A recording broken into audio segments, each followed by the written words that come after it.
everyone, and welcome to Conversations in the Clouds, where we explore the heart of London's culture and the people helping shape it. Today I'm joined by a brilliant stand-up whose career has taken him on international tours, the Edinburgh Fringe, your TV screens, or you might have even heard him on his very own amazing podcast.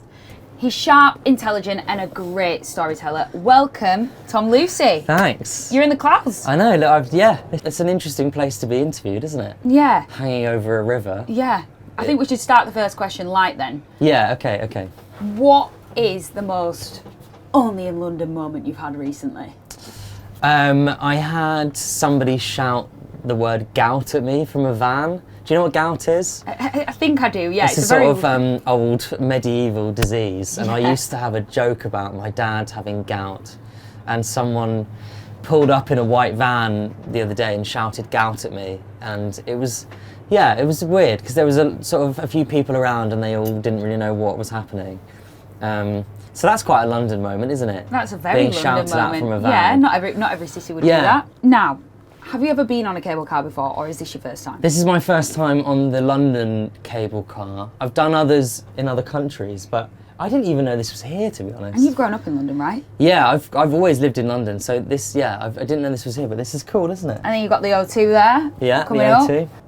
Do you see a lot of difference in the audiences when you travel? Because you do international tours, so when you go somewhere else, how does a London audience compare to, I don't know, anywhere else in the world?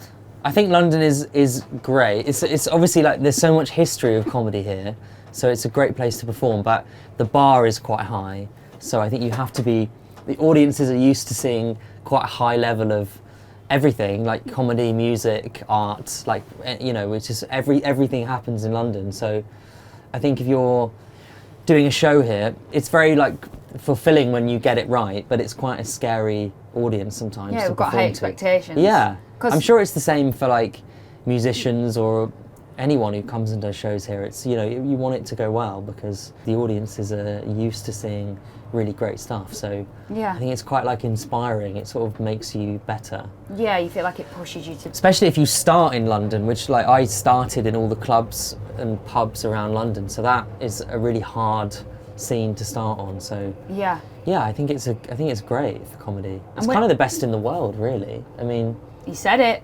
There it is. Yeah, I think it is. Yeah, and what age were you when you started? 16 was when I did my first ever gig, yeah. Yeah. So, yeah, wow. Wow, that is super young. It is young, isn't it? Yeah. I think it's maybe like that thing of when you're that age though, you're not that scared of anything. If I tried to do it when I was a bit older, I might have been more nervous. Mm-hmm. But when you're 16, you're sort of you're quite like, naive about how scary things are. My first gig in London in a proper pub was in Camden in a pub called the Oxford, which I think is still there.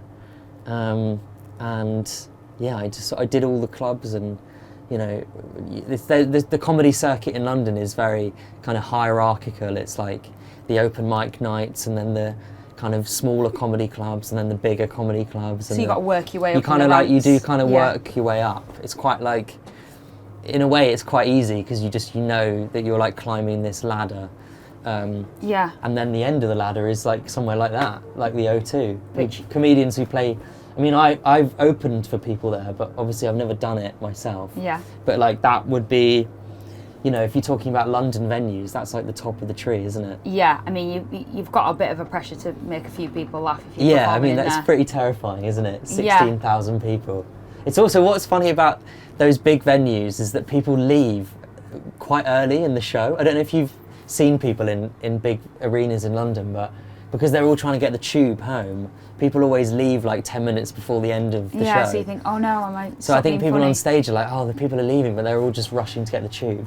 That's quite a London thing. Yeah, and I suppose London's comedy scene is so rich, so that's what makes it, I guess, distinctive. Yeah, we have so many great comedians from here.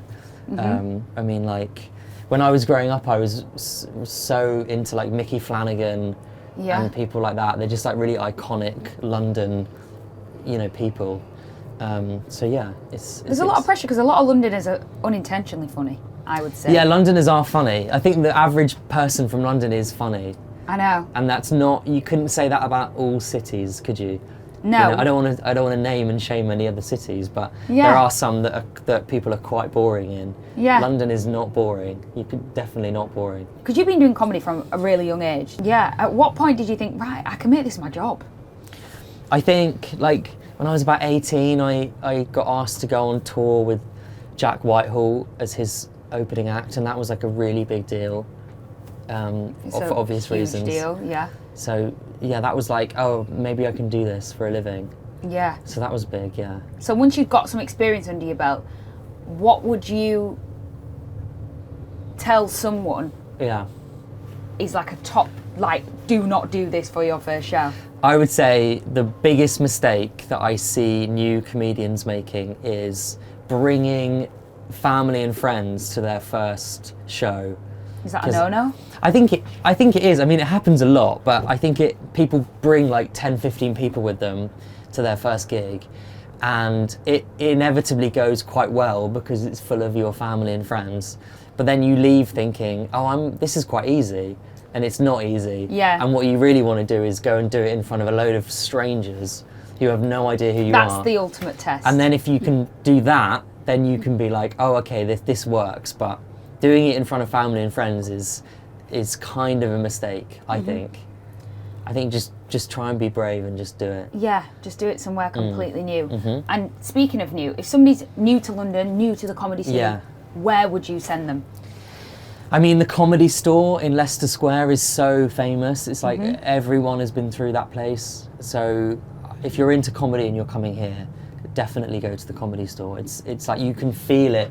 You can, even just being in there, you can feel this The the nostalgia. history of it, and so yeah, I love it there. It's great. I would say go there. And what about you? Where can we see you next? What's going on? So I'm going on tour in November, and it ends in April of next year, all over the country, and then hopefully other places. But in London, I'm doing the Leicester Square Theatre in April of next year.